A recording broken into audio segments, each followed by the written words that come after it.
Non inimposumos aliquid adversus veritatem sed pro veritate. Wa kitay mahimo aron sa pagpakigbatok sa kamatuoran, kundili aron sa pagdapig sa kamatuoran. Straight to the point. Luzon, Visayas ug Mindanao, Pilipinas, ug sa katawhan kutob sa mabot sa tong Sibya sa tibuok kalibutan via internet. May buntag ug kumusta live gikan sa Queen City of the South, Cebu City, Philippines. Welcome nining atong tulumanon ug inyong tulumanon. Straight to the point. Kini po nyo boss kalagad sa kahanginan sa kasamang Rufil Fernandez Banyo. Mao pa day magkiguban kaninyo nining laing adlaw sa atong pagpakigbisog. Adlaw karon mahigala nga Miyerkules o pizza 30 na. Nining buwan karon mga kaigsunan sa Hulyo tuig 2025. Straight to the point. Sa gihapon hatagan tagpagtagad ang mga issues nga may labot ang lungsod. Nagbagang mga expose, nagunang mga reports. Dinhi lamang gihapon mga higala sa atong paguban-uban. Nining atong tulumanon ug inyong tulumanon. Straight to the point. Nagunas to may skutanan karon nga buntaga mga higala. Governor Pam Baricuatro ni Mando nga hunungon ang tanang quarry operation sa lalawigan sa Subo sud sa 30 ka adlaw. Straight to the point. Usa ka buwan nga pahunungon ang tanang quarry. Straight to the point. Matod ni Baricuatro nga iyang i-review una ang tanang permits nga na-issue sa Kapitolyo alang sa quarry related sa mga activity sa probinsya. Straight to the point. Katanig pagtagad lubuntaga mga kaigalaan, ay i-review ang mga permits mga higala, murag dunay mga negosyanteng maapektaran ini. Ha? O gamatod pa mga higala, di ba ka posible nga dunay mga negosyante labot ining quarry mga higala nga medyo natagaan o gadakong pabor sa milabay mga higalang administrasyon. Straight to the point. Ato ni tagapagtagad lubuntaga mga kaigsunan, no? Kay review una ni Pam Baricuatro kinsa man ni mga higalang mga na nag-iya ining mga maghahimo ining mga quarry operations, ha? Kinsa man ning mga tawhana mura magdunay ning burot aning kalakiha. Unya kung i-review na may pod og maapil pod og ka-review siguro tang nagkwari-kwari dito sa Mananga River. Nganong maingon man tag nagkwari-kwari kay maingon man sila mga higala nga desiltation kuno to. Kinsa man gito be? Kamo na may naas Kapitolyo, naa naman tanan dokumento, matan-aw naman gininyo diha, ha? Kay o kadtong unang gobernador may pasultion, Gwen Garcia, matud pa gipalawman kuno oy. Gipalawman ang sapa dito sa Mananga River aron kuno mahigala nga dunay motubod nga tubig sa MCWD. Og di masakpan kware, unyong masakpan gipalawman. Natugutan ta lang, granting for the sake of argument nga gipalawman gyud to, desiltation ang nahimo. Nya hay man ang katutuang mga san ang gravel day, asa man gibutang.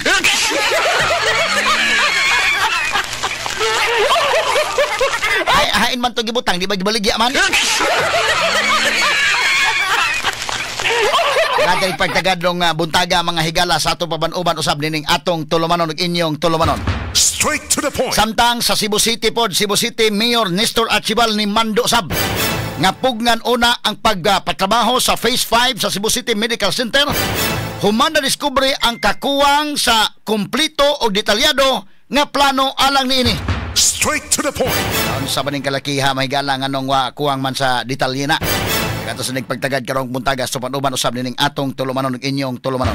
Straight to the point. Sa pikas bahin ni ay pulis nga kasamtangang na detail mahigala sa Office of the Regional Staff sa PRO7 nadakpan kini atol sa hot pursuit operation subay sa reklamo nga nanulis kauban ang usa ka sibilyan ug nagpabuto pa og armas diha mahigala sa may Luwel Linaw Lipata Minglanilla.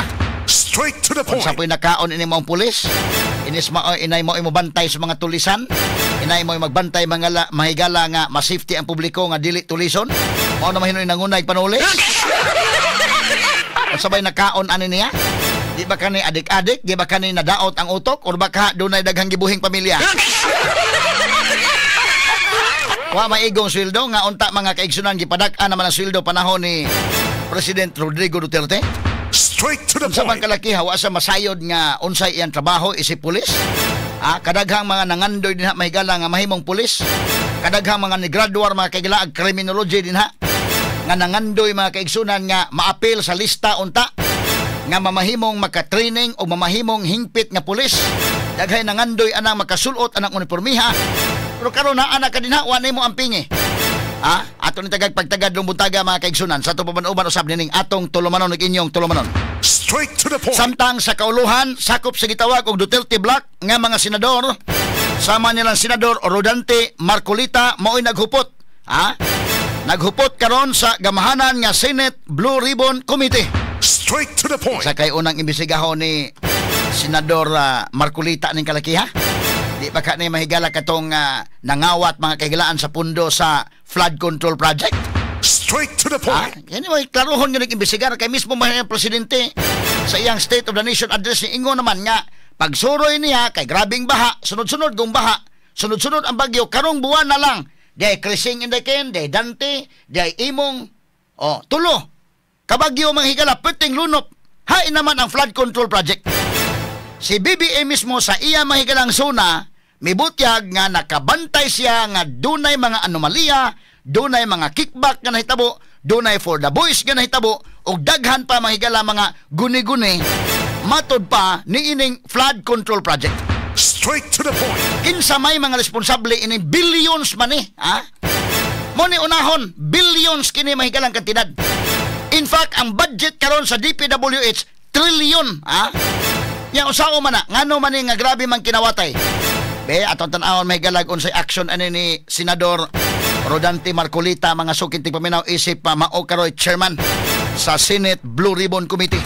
Straight to the point. Samtang ang ubang kaalyado sa mga Duterte nga sila si Senador Amy Marcos, Robin Padilla, Bongo ug Magsuong Cayetano mo'y dunay labing daghan nga mga komiteba nga nakuha karon didto sa Senado. Straight to the point. Ato ni tagag pagtagad rubuntaga sa mga higala sa atong paban-uban karon ning atong tulumanon ug inyong tulumanon. Straight to the Og point. ang atong paghisgot mahigala padayon sa zona ni Presidente Marcos, katong unod sa iyang suna mahigala ato nito naisgutan kagahapon, atong tiwason paghisgot karon ng uban pa mga anggulo. Apil siyang suna mahigala kinilaging pagyaw-yaw niya ining flood control project. Nanukot na mga tao hain naman flood control project. Unya labaw pa ni anak mahigala kini pong atol sa suna. Wa magin niya maisgot tilaging taon manghigala to yung pagbisita sa Amerika Wa na i-touch ka na nga topic kay tanaw niya alanganin gyud kayo mga kahigalaan. Medyo nabugal-bugalan ang presidente sa 20% nga tariff mga higala, nakahangyo kunuhay siya 1%. Pero kung imog yung subayon, actually di gyud na hangyo dahil increase pag na kadi man na mao gyud ang tariff sa Pilipinas kaniadto. Paglingkod ni Trump karong balik, gihimo niya nga 20%. Actually ang tariff mga higala kanato 17% naman daan. Paglingkod ni Trump sa 20%. So diadto may galas BBM, pag adtong BBM kunuhay nakahangyo 1%. So na 19%, wa gyud po increase ko buton naon. Wa gyud po decrease. Buton naon increase gyapon sa original nga taripa mga kaigalaan. Mo na medyo gikadsawan siya kay ang ubang mga presidente sa mas Japan, wa man mo adto nanawag man sa telepono Trump nga oy, ayaw mi anaa. Kuan na yon. Gidikrisan dayon mahigala sige 15% lang inyo. Hasta ganing ubang mga nasod, wa. Pero Bongbong Marcos nga ni adto gyud sa Amerika, 1%. Medyo alanganin to niya pag adto sa Amerika, wa mo kuyog ang first lady, alanganin kay wa gyud niya i-touch. Mantigo sa tumahimo tong iyang anyang scriptwriter. Pero doon naman po yung mga bintaha-bintaha nga mga portion dito siyang suna, pero natingala taghae maning love bus. Libre kuno ning love bus, ang pilot ini mahigala ang Cebu ug Davao. Wa mahisguti ang iyang travel sa Amerika nga kasagaran sa presidente mga kaigalaan mo gani panghambog gagikan ta sa Amerika, nakadatag daghang mga mihuras, daghang mga proyekto, daghang mga investors nga moanhi sa Pilipinas. Gumikan sa ton travel sa Amerika, dako guto gasto tong pagka-travela mahigala pila gud tubok entourage gidaan niya dito. Pero wa gyud bisag gamay, wa gyud bisag gamay topic na lang. Wa poy bisag gamay topic mahigala sa West Philippine Sea. Wa topic mga higala labot sa online gambling. Wa no? So, patay mali lang. Pero sige lang, arita mga higala sa isyo kay si Turi mo may ang topic. PNP Chief Nicolas Turi o apil mga higala kining mga problema mahigala sa flood control project. Ato ni tagag pagtagad lumutaga sa ato pamanuman mahigalan ning atong tulumanon ug inyong tulumanon. Straight to the point. Ingon man ang atong paghisgot labot sa desisyon sa Supreme Court, atong isimplify og maayo maygala para masabtan sa tanan. Kay kubang mga senador mga kaigalan na bahin man, kinahanglan pa ba kuno mag-convene ang impeachment court o dili na, matik na. Karon napun-an mahigala si senador kini ni ang Erwin Tulfo, nagyaw-yaw na pod. Matod pa niya nga kinahanglang madayon ang impeachment daw dili sa maminaw sa Supreme Court.